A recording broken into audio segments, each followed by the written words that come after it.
Good morning. Good morning mga ka-TJ friend. Ayan.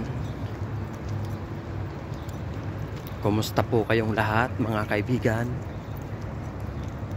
Andito na naman po tayo. Haharapin lang natin lagi ang mga pagsubok.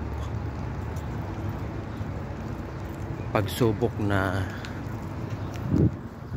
walang katapusan, pero may solusyon, diba? Kailangan nating maging malakas, maging matatag para may isagawa natin ang maayos ang ating trabaho at malabanan natin ang mga pagsubok sa buhay. Hello! Magandang umaga. Andito na naman po tayo sa araw ng Sabado. Haharapin na naman natin ang hamon sa ating buhay. Trabaho, trabaho, trabaho, trabaho. Walang katapusang pagtatrabaho. Kailangan nating magkayod ng magkayod ng magkayod ng magkayod ng magkayod. Walang katapusang pagkakayod, kayod, kayod, kayod, kayod. Yan ang ating buhay dito sa mundong ibabaw. Pero kapag tayo ay gumawa ng maganda, abay, lahat ng ating pagod, hirap, pagsubok sa buhay ay makakamit natin yan. Meron tayong makakamit na magandang kaginhawaan sa ating buhay, diba? Dahil walang pagsubok na dumarating sa ating buhay na hindi natin kayang masolusyonan. Ang pagsubok ay normal lamang na dumadating sa ating buhay. Normal lamang ito na kailangan nating harapin. Dahil tayong lahat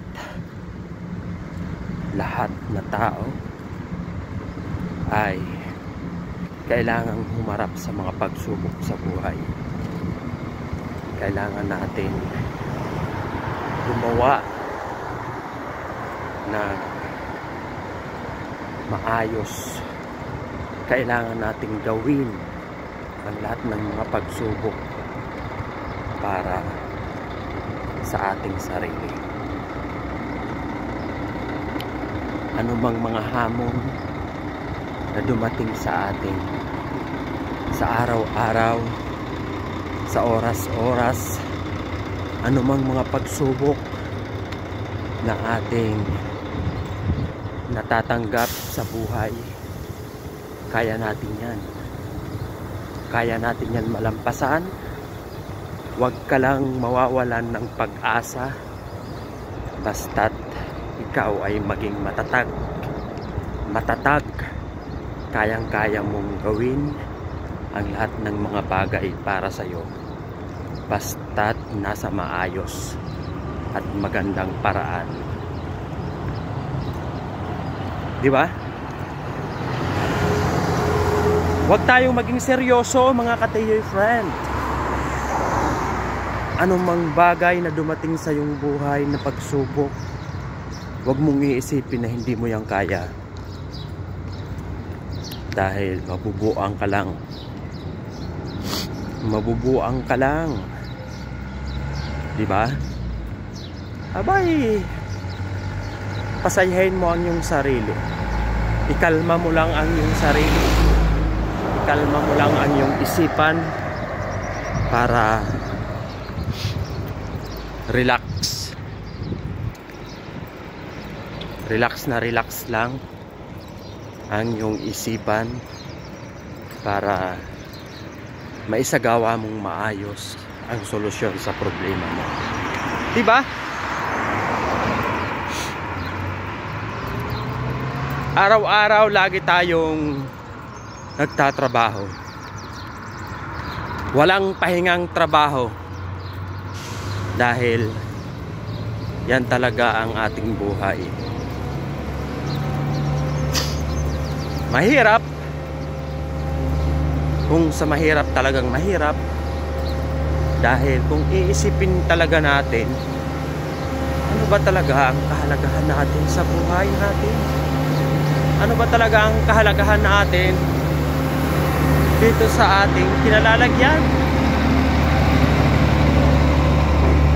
Kung iisipin mo, mawawala ka rin sa mundong ito. Pero bakit ginagawa pa rin natin ito, mga ka-TJ friend? Ano? Bakit ginagawa pa rin natin ang mga pagsubok na dumarating sa ating buhay? Bakit kailangan nating gawin? Ano ba ang tamang sagot doon, mga ka-TJ friend? Ano ba? Bigyan nyo nga ako ng tamang kasagutan kung ano ba talaga, kung bakit ginagawa pa natin ang lahat ng mga pagsubok sa ating buhay.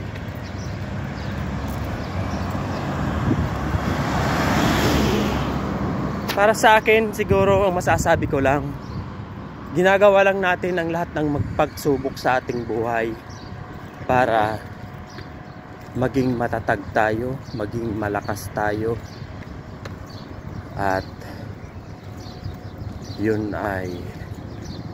maging matatag tayo, maging malakas. Kaya kung ano man ang mga pagsubok na dumating sa ating buhay, gawin mo lang ang tama. Kaya siguro dumating yan sa ating buhay para mas lalo pa tayong maging malakas, maging matibay. Diba?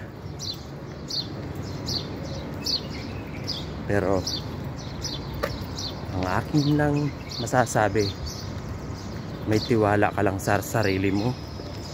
Gawin mo lang ng maayos ang dapat mong gawin sa anumang mga pagsubok na dumating sa iyo, para magaan ang buhay mo habang ikaw ay nabubuhay sa mundong ito. Wala kang problema, walang problemang mabibigat na dumarating sa buhay mo. Basta gawin mo lang ang tamang solusyon, ang tamang gawain para malutas mo ang mga pagsubok at problema sa buhay mo. So yan, kailangan lang natin harapin, mga ka-TJ friend. Harapin at labanan. Dahil wala naman mawawala sa atin kapag yun ay ating haharapin at lalabanan. Kaya mga ka-TJ friend, sama-sama tayong lagi sa paghihirap. Sama-sama tayong lagi sa ating pagtatrabaho at paglalakbay sa mundong ito. Shout out and good morning sa ating lahat, mga ka-TJ friend. Ingat po tayong lahat, mga kaibigan. At syempre, higit sa lahat, huwag nating pabayaan ang ating sarili at ang ating buhay. Kahit nagtatrabaho man tayo araw-araw, pagod na pagod tayo, pero mahalin pa rin natin ang ating sarili, ang ating katawan. Mahalin pa rin natin ang ating buhay. At lagi tayong humingi ng pasasalamat sa Panginoon para lagi tayong tulungan sa anumang mga pagsubok sa ating buhay. So yan, mga ka-TJ friend, kailangan maging masaya tayong lagi. Laging iingatan ang ating life. Okay, bye-bye mga ka-TJ friend. At tayo naman ay magtatrabaho. Ingat po tayo. Bye-bye.